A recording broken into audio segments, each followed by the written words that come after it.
Elma's woods had always been off-limits, everyone in town knew that. But why? The answer lay in a centuries-old legend. A tale of a witch named Elma. They said she still roamed the forest at night, seeking revenge on trespassers. Jake rolled his eyes every time he heard the story. It was just another small-town myth, designed to keep kids out of trouble. He was too smart to fall for that. Unlike his classmates who whispered about it in hushed tones, but even Jake had to admit the woods looked creepy, especially at night. The trees seemed to loom over the town, their branches reaching out like gnarled fingers, as if trying to snatch unsuspecting victims. Tonight was Halloween, the perfect night for ghost stories.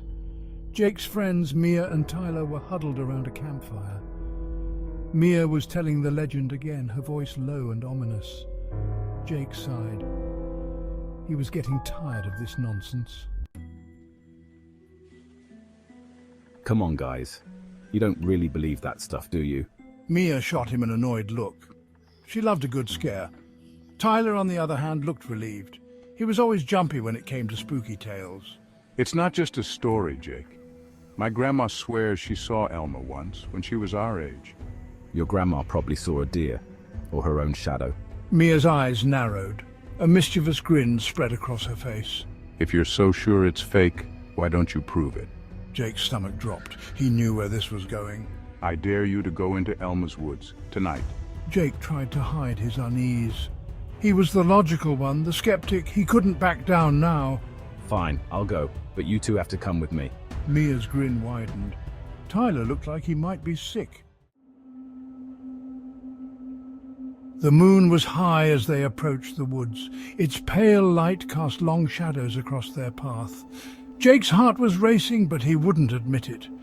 He had to stay calm for Tyler's sake, if nothing else. We don't have to do this. His voice trembled. Jake almost agreed, but then he caught Mia's challenging stare.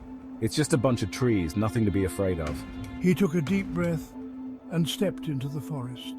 The darkness swallowed them immediately. Jake fumbled with his flashlight. The beam seemed weak against the thick blackness. Branches creaked overhead. Leaves rustled underfoot. Every sound seemed amplified in the stillness. See, just a normal forest. But even he had to admit something felt off. The air was thick, heavy, like the woods were holding their breath, waiting for something to happen. Did you hear that? They had been walking for about 10 minutes when Mia stopped suddenly. It's just the wind. Jake was about to dismiss her when he heard it too. A faint whisper, like someone calling their names. I want to go back. But his voice lacked conviction. The whisper came again, louder this time. It seemed to be coming from deeper in the woods. We've come this far. We might as well keep going. Jake almost agreed, but his pride wouldn't let him. Look. He took another step forward. That's when he saw it. A flicker of light between the trees, like a candle flame. But it was moving, dancing just out of reach. Mia gasped. She had seen it too. Even Tyler, despite his fear, was transfixed. The light seemed to beckon them. Without thinking, they followed, deeper into the heart of Elma's woods. The light led them to a small clearing, then it vanished. They were alone in the darkness once more. But now, Jake realized with a chill, they were lost. He couldn't remember which way they had come from. A twig snapped nearby. All three of them jumped. What was that? Tyler whispered. His voice was barely audible.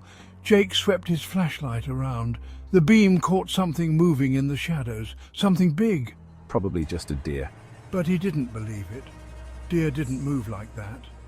This was something else. Something that seemed to melt into the darkness, always just out of sight. The rustling grew louder, closer. It was circling them. Jake's hand shook as he held the flashlight. He tried to think logically. There had to be a rational explanation. But his mind was blank with fear. Suddenly, the rustling stopped. The silence was deafening. Jake could hear his own heartbeat, thudding in his ears, then a voice, soft and raspy, like dry leaves in the wind. Who dares enter my woods? Mia screamed. Tyler fell to his knees.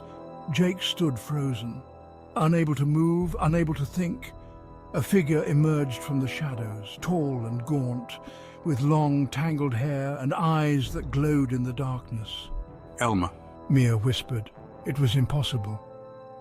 But there she was, the witch from the legend, standing right in front of them. Jake's skepticism crumbled. This was real. All too terrifyingly real. Elma raised a gnarled hand, pointed at them with a crooked finger. You have trespassed. Now you must pay the price. Jake's mind raced. They had to get out of here, now, before it was too late. Run. Jake yelled. He grabbed Tyler by the arm, pulled him to his feet. Mia was already sprinting, crashing through the underbrush. They ran blindly, no idea which way led out, just desperate to escape. Branches whipped at their faces, roots tried to trip them, and always just behind them they could hear Elma, her raspy laughter, the sound of her pursuit. Jake's lungs burned, his legs ached, but he didn't dare stop. They burst into another clearing. Jake's heart sank. It was the same one as before. They had run in a circle. Elma's laughter grew louder, closer. They were trapped. What do we do?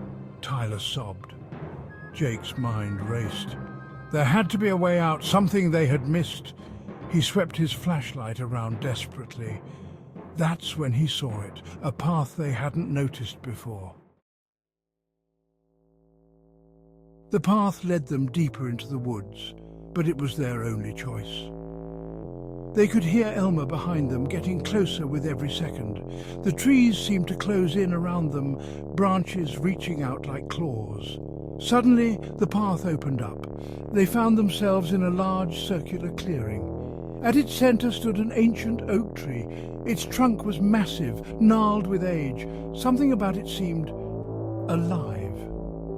As they approached, Jake noticed symbols carved into the bark. Strange, twisting shapes. They seemed to glow faintly in the moonlight. What is this place? Mia whispered, her voice filled with awe and fear. Before Jake could answer, they heard Elma's voice. It seemed to come from everywhere at once.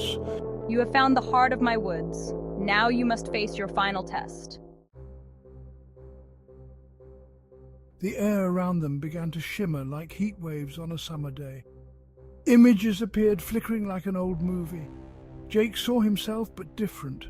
Older, successful, everything he'd ever wanted. He glanced at his friends. They were seeing visions too. Mia's eyes were wide with wonder. Tyler looked conflicted, torn between fear and longing. Jake realized what was happening. The tree was showing them their deepest desires.